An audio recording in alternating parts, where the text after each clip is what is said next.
So welcome everybody to today's live session. My name is Kenneth Mubea with Digital Africa. Today we'll be talking about waterbody service, and now we are looking at seasonal animation.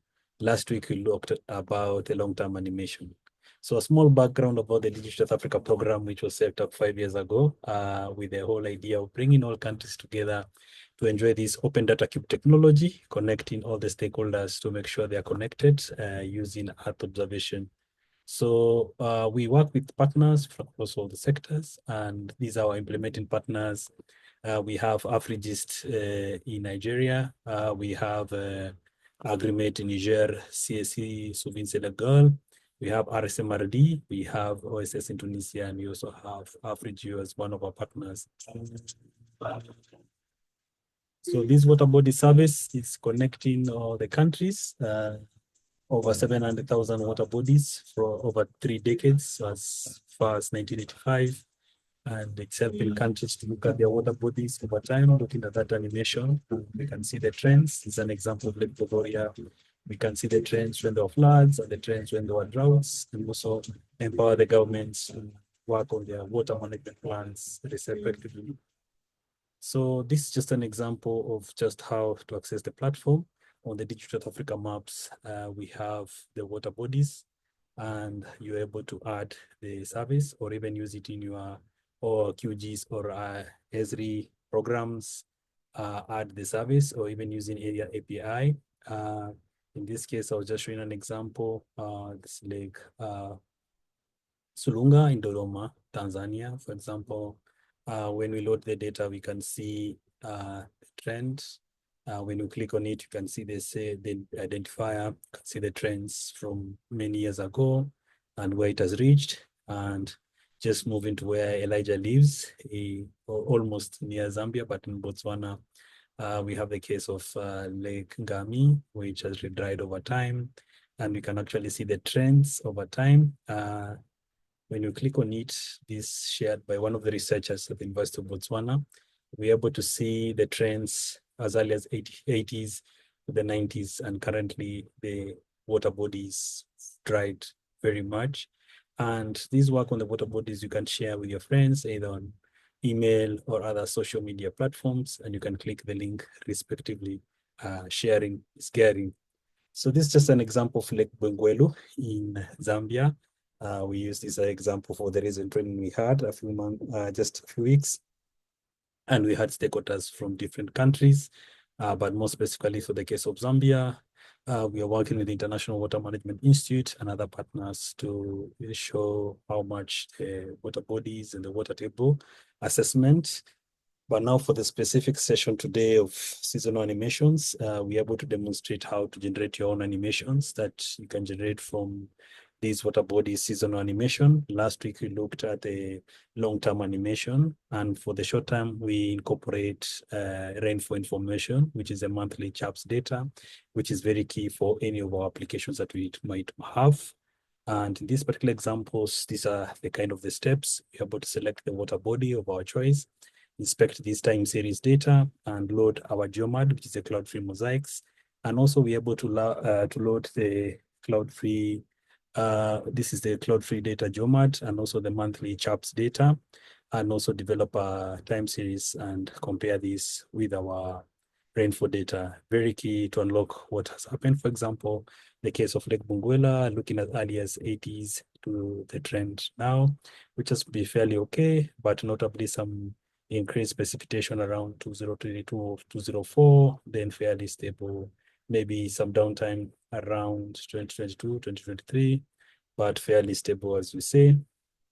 And when we look at the animation itself with the rainfall, we can see just some interesting trends towards the middle of the year, possibly coupled with the rainy season sometimes, which is not very predictable. We can see the rainfall data up, and when there's high precipitation, the levels of the lake are able to rise respectively. So this is also very useful to understand the trends of the rainfall and what has happened earlier on. So when we look at now the animation which is generated by the platform, we can be able to see the trends over time and the downtrends when there's drought and trends when there's rainfall. And I believe this year in Zambia, we're expecting some rains in January, February, but not as much as has been over the past couple of years. So this is the exact notebook in your real world examples. We have the Waterbodies Seasonal Animation, and this is the case of Lake Benguela as an example, where it's neighbored by other 3 lakes. And now more specifically, we can inspect the time series data, and this is where we change the name of that particular water body, looking at the trends of the time, and we're able to show what has happened. So this is the result as an animation on this particular cell 11. And you can see just some of the trends as observed. Just a small recap, as you can see, of what we've just showed you. And the best part is the results that we get. So fairly, we are looking at another example as well, the case of Mtwara Reservoir in Tanzania, which has been fairly stable, but this is a man-made lake as well. Looking at some interesting trends when there was high rate precipitation, and sometimes when there's quite some drought. And you can see from these surface water trends, very, very tough trends observed, not very stable as the case of Lake Benguela. So it means with the possibilities of the water bodies we have in Africa, we have quite some opportunities to, to use this and compare for different water bodies. So also looking at the example again, let's see again through the case of Mtwara Reservoir, which has been fairly stable, but not very stable compared to what we see with the data itself. That's the name of the unique identifier, and you can look at the trends, which don't look very stable as well. And very interesting trends we get from the platform, and we can do for any other area or any example that you might share, so that at least we can be able to see how we can use this for our work and how we can learn more and share some of our results with other partners, especially if you need to do some validation or you need to validate some other reports that you might have. We know we are working with different partners. We are working the whole continent together to empower our water management respectively. So this is another example of Bakolori Dam in Nigeria. And these are the extents of the dam, and very useful, especially a story shared by our partners, Afrigist in Nigeria. They're based in Ife. So when we actually capture, you can actually see the trends when the dam was actually developed and the trends when it's actually dried. And the trends are quite worrying over time, but fairly we have something to report based on what we can share from our platform. So our platform is more of collaboration with partners and also to empower the stakeholders to be able to do some work from their end. So this is just a recap of the Mtwara Reservoir. So this is what you generate as a report, and you can share as a video file and share with other partners for validation. And you can see it's very key for water management resource or even other civil society organizations such as the OpenStreetMappers and etc. This is the example of Bakolori Dam in Nigeria. So this you can see very interesting trends. So higher rainfall translates to higher water volume of the surface, the water body. And when there's drought, of course, the water is used to evapotranspiration and other usages. But then when there's rainfall, we're able to recharge the water body respectively. And we can see some of the rains. We're not sure when we expect them. So this is another age of climate change where we should be able to, share much more resource. So we also have our courses as well, but then also posing for another demo on the platform. Let me just show you shortly, but also very, maybe you could type in the chat one of the examples that you need to see. I know some of you, like in Zimbabwe, would like to see Lake Chavero, or others would like to see other water bodies. So when I share my screen, you can be able to see my my Google Maps, Maps Digital Africa. So just going back to the demo we had before, is to load some of these water bodies. And also the caveat that sometimes your internet might be challenging. Is where we have the historical water extent and it's able to load. And I was looking for a volunteer, but I think I could read where they wanted to see the example. It was around the Lake Chevero. Or then of course you can put in the chat your the example that you'd like to see, and this is what we are looking for, the exact name of the water body. So I'll use this example as well, where now for this one, I'll just change the extents, and also I'll be able to share change the exact name of the water body. So this one I'll look for the extents respectively. So that is the name of that one, and of course sharing the extents where we are in terms of the lat and long. So we are around that lat long. Sometimes it is good to confirm the lat and long in case you're not sure where you are going or where you want to share your data. So respectively, we're able to move in between those examples. At least we have an idea of that one. Then this one will have to change where we have the exact name of this one. And now from this one, you can now always restart and run all the cells. It's quite a fair process. And also, I think because we have some time, you could also paste your area that you want to see or to be showcased in this particular example. So this one, we can stop it a little bit so that we can narrow down to the exact area of our example, because I think we chose quite some big area.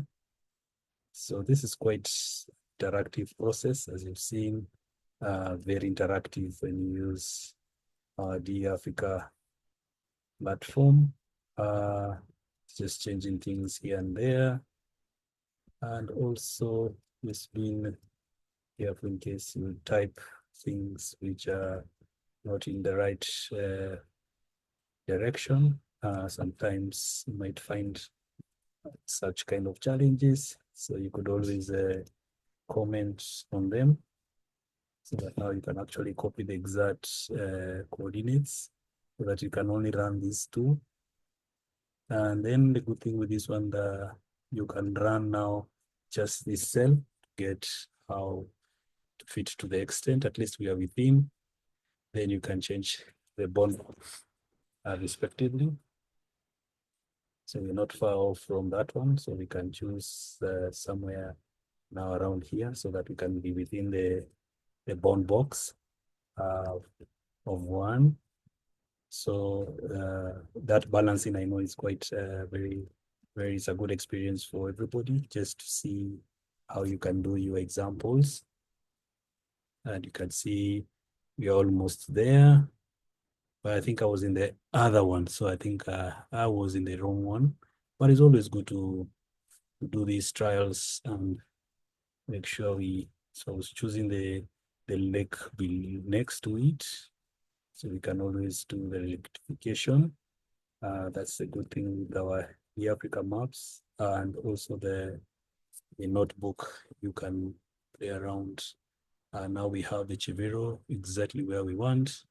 Even if you want, you could put, that will be a 1.4. So that will be to be 0.9. So that you can see how to bring your things closely. Then you can restart, run the cells. Then also we can look for another example as well. So it's as simple as that. Then I was looking at the message in the chat of Caribe, which is quite a big one. I know for Elijah, this is key for, for prosperity of Zambia. So that will be the key parameter data for that one. So first, let's move this one, then see where it goes. Of course, when your notebook reaches where you really want to see the example, you can always stop the notebook itself process. But now this is the case of what we had. And of course, we were looking at Lake Jivero. So this is where you change the name of that the diagram respectively. So you can actually see, so that you can see how to do it. And also you can always stop and interact with the process respectively. And just showing you as an example, Lake Jivero, at least it captured both water bodies. But now for the specific one, that will be the name. So I have to make sure I've chosen the right one. Just confirming. So we could look at any example. So Zimbabwe Zim. Let me just go back to Harare, making sure that I choose Jebero.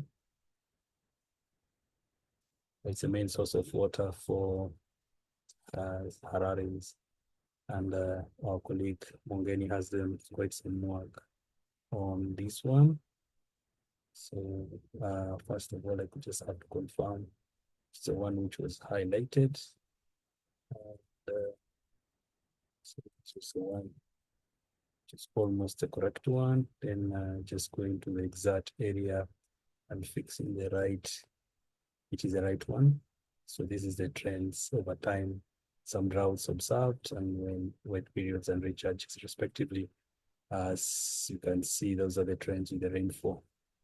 So once it runs, the other, you can see the trends. And now this one, you can always save video as, and this is the one you show in your report. So we could stop the notebook as well, and now go to the example shared by Elijah. So this is quite a process, but since we are all dealing in Southern Africa, we could change the location of our work. We're able to change between any example respectively. So this is the one which is key, the exact water body that you're looking at, giving you the threshold. So this one, there might issues with the data because it covers many boxes. So we minimized it for small inland lakes. Let me just show you another one. Let's do to be a little bit diverse as well.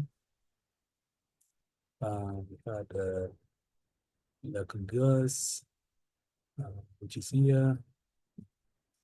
Here will be that one, so that you can see what is captured in that particular water body. So it's a closed water body. So that was the key message as well. Then for this one, our bound box is around 14 and north and east. So what I can do, instead of struggling very much, you can also go within your notebook and just change to the area of your choice, so that we can show you some nice tricks. Instead of going always to another source, you can just be within your platform, your notebook, like this, where Fatou is there at CSE, Centers of Ecology in Senegal, and they've been doing quite some amazing work.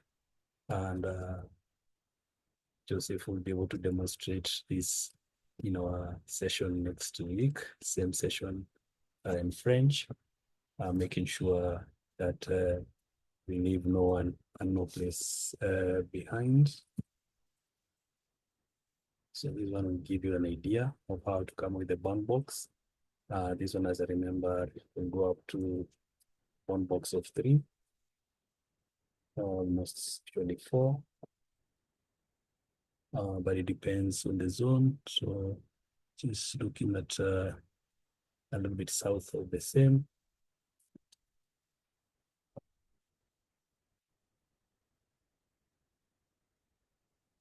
So the whole idea is that most of us will be able to use this for their work. At least we are almost there. At least with this one, we can run with it.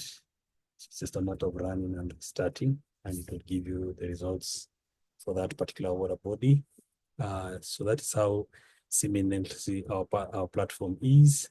Just looking at other water bodies that you might have, looking at our participation in this training, even looking at some of the water bodies in the Rift Valley, etc., etc. And also how much we can be able to do, especially in our working collaboration globally.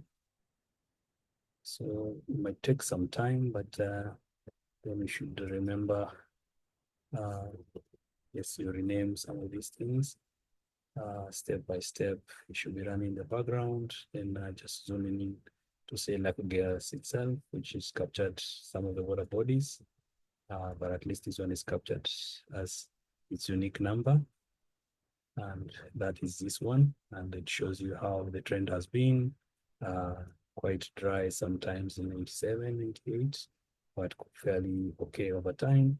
And just as to connect to the rainfall data, and we'll be able to see it plot here in a few minutes. So as you can look at the processor, it might take some while, but we're almost there. This is the beauty of collaboration on big data.